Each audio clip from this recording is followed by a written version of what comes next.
নমস্কার বন্ধুরা, আজকে আমি বানাচ্ছি পাউরুটি, ডিম আর দুধের একটা রেসিপি।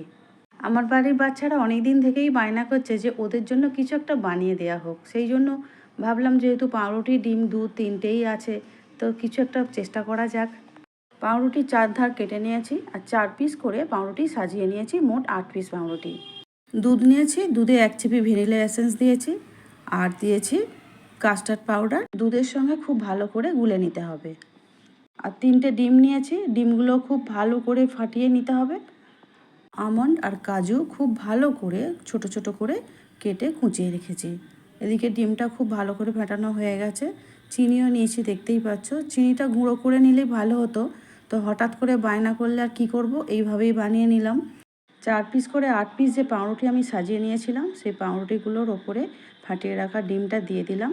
আর চেষ্টা করবে এপিট ওপিট করে ঘুরিয়ে যতটা ডিম টেনে নেয় সেই জন্য চেষ্টা করতে হবে।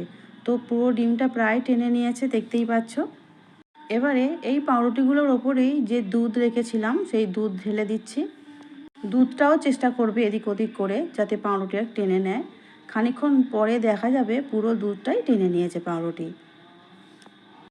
আমি আগেই বলেছিলাম না, চিনিটা গুঁড়িয়ে রাখলে ভালো হতো। তো ঠিক আছে, এটা অনেকক্ষণ ধরে তো সেই থাকবে, আস্তে আস্তে চিনিটাও মেল্ট হয়ে যাবে। এবারে দিয়ে দিলাম বাদাম কুচিগুলো। বাদাম কুচিগুলো সব দেয়া হয়ে গেছে। এবারে আবারও বাটিতে যে খানিকটা দুধ ছিল সেই দুধটাও আবারও পাউরুটির ওপরে দিয়ে দিলাম। এখন 10 থেকে 15 মিনিট আমি অপেক্ষা করব দুধটা টেনে নেওয়ার জন্য। দেখতেই পাচ্ছ প্রায় সব দুধটাই টেনে নিয়েছে। এবারে একটা প্লেটের মধ্যে ঘি ব্রাশ করে দেব।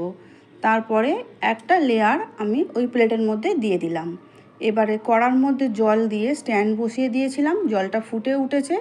ওই প্লেটটা কড়ার মধ্যে বসিয়ে দিয়ে ঢাকা দিয়ে দিলাম। 10 থেকে 15 মিনিট আমি এই অবস্থায় ঢাকা দিয়ে ভাপিয়ে নেব। 15 মিনিট পর আমি একটা কাঁটা চামচ দিয়ে একটু ফুটিয়ে দিয়ে দেখছি তাতে কোনো দাগ লেগে নেই। অতএব খুব ভালো করে সিদ্ধ হয়ে গেছে আর জিনিসটা তৈরিও হয়ে গেছে। পরে যে আর একটা পাউরুটির লেয়ার ছিল সেটাও আমি আবার বসিয়ে দিলাম। পাউরুটি দিয়ে খুব তাড়াতাড়ি যে কেকটা বানিয়ে ফেললাম, একটা প্লেটের মধ্যে তুলে নিচ্ছি। আমি কেটে দেখিয়ে দিচ্ছি। একটু ঠান্ডা হয়েছে, আমি ফ্রিজে রাখিনি। একটু ঠান্ডা হতেই কেটে আমি তোমাদেরকে দেখিয়ে দিচ্ছি। বা বাচ্চাগুলো অধীর আগ্রহে বসে আছে, ওদেরকে দিতে হবে, ওরা খুব বায়নাও করছে।